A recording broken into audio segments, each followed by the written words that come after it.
Hi friends, welcome to Chennai food. இன்னைக்கு நம்ம வீடியோல தேங்காய் பால் எப்படி செய்யறதுன்னு பார்க்க போறோம். வாங்க பார்க்கலாம். தேங்காய் பால் எடுக்கிறதுக்காக நான் அரை முடி தேங்காய் எடுத்துர்க்கேங்க.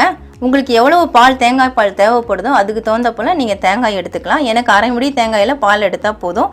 இந்த மாதிரி பொடியா நறுக்கி எடுத்துக்கோங்க. நீங்க தேங்காய் முடியில இருந்து தேங்காயை நோண்டிட்டு நல்லா ஒரு முறை அலசி எடுத்துட்டு அதுக்கு அப்புறம் பொடியா நறுக்கி எடுத்துக்கோங்க. இத நம்ம மிக்ஸி ஜார்ல மாத்திட்டு அரைச்சிக்கலாம். நான் மிக்ஸி ஜாருக்கு மாத்தி விட்டுறேன்.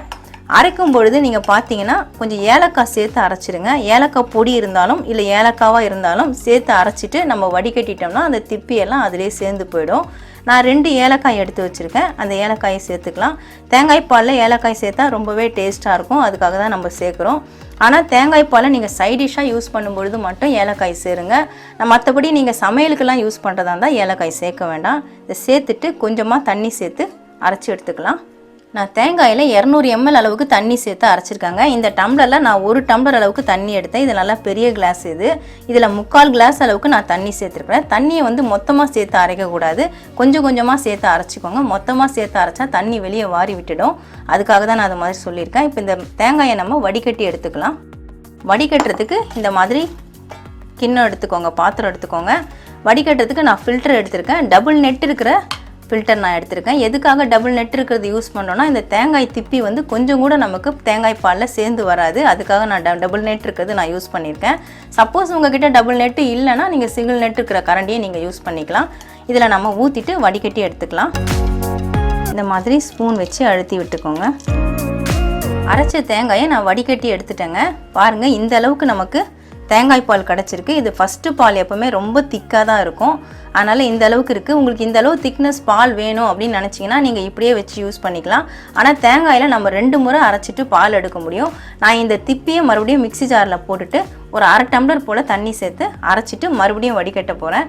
நான் மிக்ஸி ஜாருக்கு மாற்றி விட்டுறேன். ஏற்கனவே நம்ம அரைச்சா மாதிரி தண்ணி சேர்த்துட்டு அரைச்சி எடுத்துக்கலாம். நம்ம வடிகட்டின திப்பியை நான் மறுபடியும் மிக்ஸி ஜாரில் போட்டுட்டு அரைச்சிட்டேங்க. நான் 100 ml அளவுக்கு தண்ணி சேர்த்துட்டு அரைச்சிருக்கிறேன். ஏற்கனவே நம்ம வடிகட்டின இந்த பால்லையே நம்ம இந்த கரண்டியை வச்சு வடிகட்டியை வச்சு நம்ம வடிகட்டிக்கலாம். இதே மாதிரி ஸ்பூன் வச்சு நல்லா ப்ரெஸ் பண்ணி விட்டுடுங்க. அதில் இருக்கிற பால் எல்லாமே இறங்கிடும். அவ்வளோதாங்க. நான் ஸ்பூன் வச்சு நல்லா அழுத்தி விட்டு வடிகட்டி எடுத்துட்டேன். இந்த திப்பி வந்து நமக்கு தேவை கிடையாது. இதை நம்ம எடுத்து போட்டுடலாம். நம்ம தேங்காய் பால் மட்டும்தான் நமக்கு தேவை. இந்த அளவுக்கு எனக்கு தேங்காய் பால் கிடச்சிருக்கு பாருங்கள். அரை முடி தேங்காயிலே நமக்கு இந்த அளவுக்கு நமக்கு தேங்காய் பால் கிடச்சிருக்கு. டோட்டலாக பார்த்தீங்கன்னா ஒரு 300 ml மேலே நமக்கு தேங்காய் பால் கிடச்சிருக்குது. உங்களுக்கு எவ்வளவு தேவையோ அந்த அளவுக்கு நீங்கள் எடுத்துக்கலாம். இதில் நம்ம சர்க்கரை சேர்த்து விட்டுடலாம். நான் இதை சைடிஷ்ஷாக யூஸ் பண்ண போகிறேன். அதனால் சர்க்கரை சேர்க்குறேன். நீங்கள் சமையலுக்கு யூஸ் பண்ணுறதா இருந்தால் சர்க்கரை சேர்க்க வேண்டாம். நான் 4 ஸ்பூன் அளவுக்கு சர்க்கரை எடுத்து வச்சுருக்கேன். அதில் சேர்த்து விட்டுடலாம். ஸ்பூன் போட்டு நல்லா கலந்து விட்டுக்கலாம். அவ்வளவுதாங்க. அருமையான நல்ல டேஸ்டான தேங்காய் பால் நமக்கு ரெடி ஆயிடுச்சு. இந்த தேங்காய் பால் நமக்கு ஆப்பம், இடியாப்பம் இதுக்கெல்லாம் சைடிஷ்ஷாக சாப்பிட்லாங்க. இந்த தேங்காய் பாலை வச்சு நிறைய பலவிதமான ரெசிபீஸ்லாம் நம்ம ரெடி பண்ண முடியும். கூடிய சீக்கிரம் நான் ஒவ்வொரு ரெசிபியாக உங்களுக்கு கொடுக்க ஆரம்பிச்சிடுவேன். இந்த தேங்காய் பாலில் பார்த்தீங்கன்னா மெடிசன் வேல்யூ அதிகமாக இருக்குது. அல்சர் ப்ராப்ளம் இருக்கிறவங்க, அதாவது வயிற்றுப்புண், குடல் புண் இருக்கிறவங்க இந்த தேங்காய் பாலை தினந்தோறும் இல்லை ஒரு நாள் விட்டு ஒரு நாள் அரை டம்ளர் போல் குடிச்சிட்டு வந்தால் அந்த வயிற்றுப்புண், வாய்ப்புண் எல்லாமே குணமாகும்.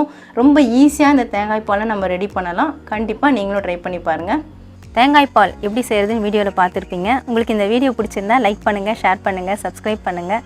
சப்ஸ்கிரைப் பண்ணவங்க மறக்காமல் பெல் பட்டனை கிளிக் பண்ணுங்கள். இந்த வீடியோவில் ஏதாவது டவுட்ஸ் இருந்தால் கமெண்ட்ஸில் கேளுங்கள். நன்றி, வணக்கம்.